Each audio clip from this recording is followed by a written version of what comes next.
Every year, at probably every gym in the world, from January 1st to January 14th, there is a massive spike in people that go to the gym. And what were once near empty gyms suddenly become overcrowded, and there's lines for the treadmill, and you barely can get anything done. And then about 1 or 2 weeks later, that spike in numbers starts to trickle down, and in about 2 weeks later, everyone who made that New Year's resolution to get in shape has already fallen back into their old habits, and those once crowded gyms are now ghost towns again. So, why do New Year's resolutions fail? And what can we do instead? When we set a New Year's resolution, we are creating a mental story that gives extra importance to this one specific day in the future, and we hang all of our hopes and dreams of change on this magical, special day that we're building it up to be in our minds. But what's really going on under the surface is we are actually delaying what we could start transforming today for some future imagined date. And when we do this, when we spend 50 weeks out of the year doing a bad habit, and then we spend the first 2 weeks of the year trying to undo that habit, we have a mathematical equation at our disadvantage. We have 50 weeks of creating habit against 2 weeks of creating a habit.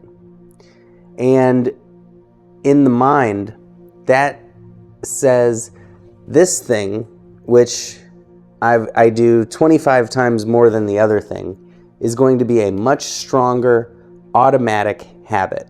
And 2 weeks is really not enough time to create those new neuron pathways in the brain that will create those new lasting habits.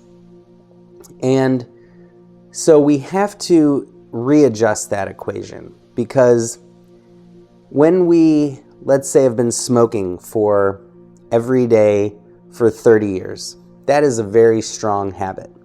And at first, it's going to be very difficult, and we're going to have to really sustain a lot of effort in order to create that new habit. But 30 years of not smoking, suddenly we don't even think about smoking. It is the easiest thing in the world, and it's second nature, and it is as strongly ingrained in us as those 30 years of bad habits.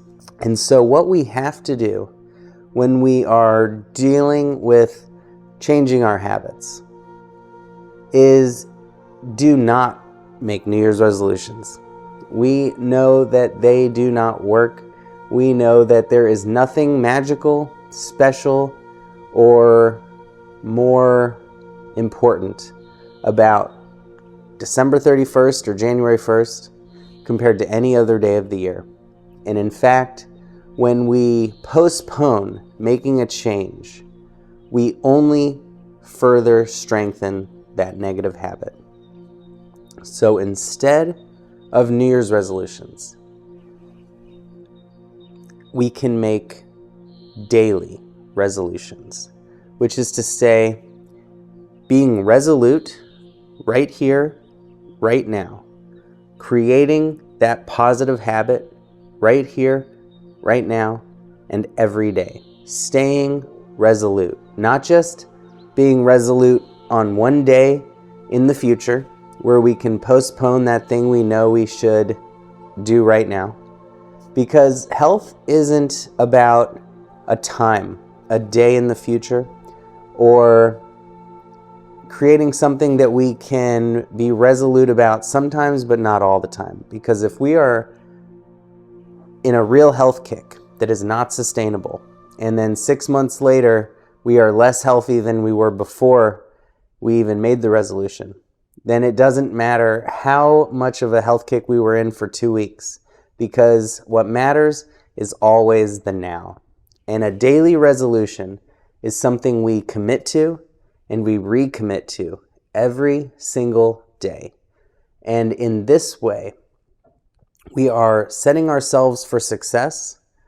We start every morning with that correct, positive, automatic habit that we want to formulate.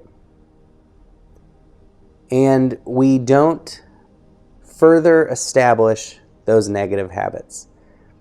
And this isn't to say we are perfect and that we make a change and we never slip back, or we make a change and we give up 2 weeks later and we are hard on ourselves.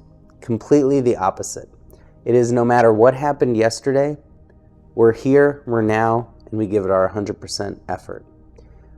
It is so important when creating new habits to not be too hard on ourselves, to not hate ourselves for a mistake we made yesterday, and to only focus on how we can do better now and in the future.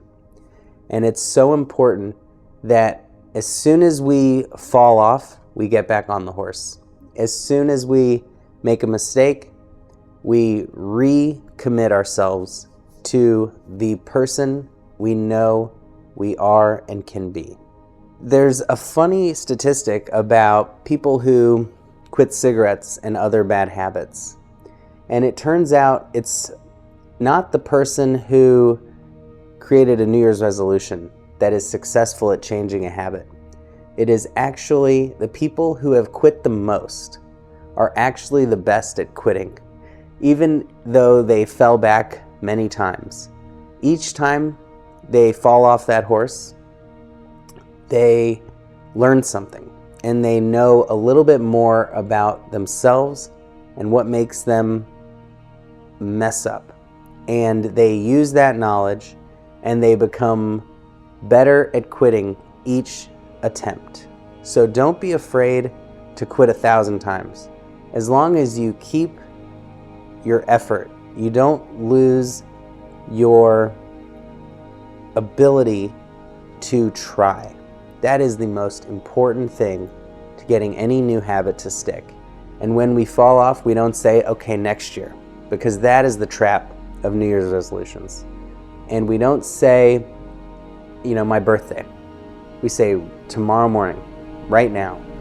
And this way, we do not further establish the bad habits, and we get really good at understanding ourselves on a deep level, on understanding how to self-motivate, on understanding what triggers us to fall back into the old ways, and understanding how to each time pick ourselves up and keep trying.